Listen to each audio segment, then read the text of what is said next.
ខ្ញុំបានឃើញនៅការអត្ថាធិប្បាយមួយចំនួនតាមបណ្ដាញសង្គមដែលបានលើកឡើងថាកិច្ចព្រមព្រៀងបទជប់បាញ់ថ្ងៃទី28កក្កដា2025កន្លងទៅនិងកិច្ចព្រមព្រៀងសន្តិភាពនាពេលខាងមុខ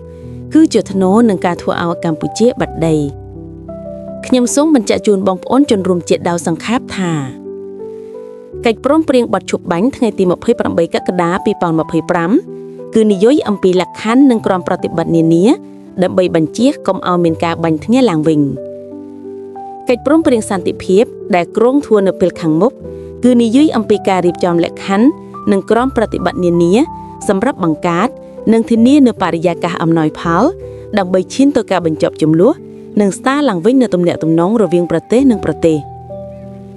ទោះជាក្នុងកិច្ចព្រមព្រៀងទាំងពីរនេះមិនមាននិយាយអំពីបញ្ហាពាក់ព័ន្ធនឹងទឹកដីឬព្រំដែនក៏មិនមែនបានន័យថាភាគីណាមួយត្រូវយល់ព្រមបង់បង់សិទ្ធិស្របច្បាប់ក្នុងការគ្រប់គ្រងទឹកដីដែលស្ថិតនៅដែនអធិបតេយ្យភាពរបស់ខ្លួននោះទេ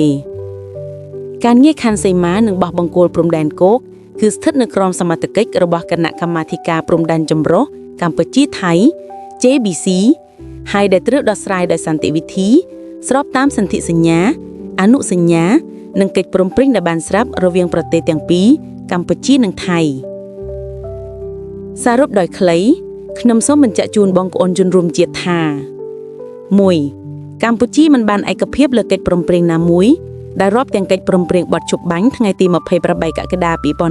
2025និងកិច្ចព្រមព្រៀងសន្តិភាពដែលគ្រោងចុះហត្ថលេខានៅពេលខាងមុខដែលនឹងធ្វើឲ្យបាត់បង់ដែនអធិបតេយ្យនិងបូរណភាពទឹកដីស្របច្បាប់របស់កម្ពុជាទេ 2. រាជរដ្ឋាភិបាលកម្ពុជា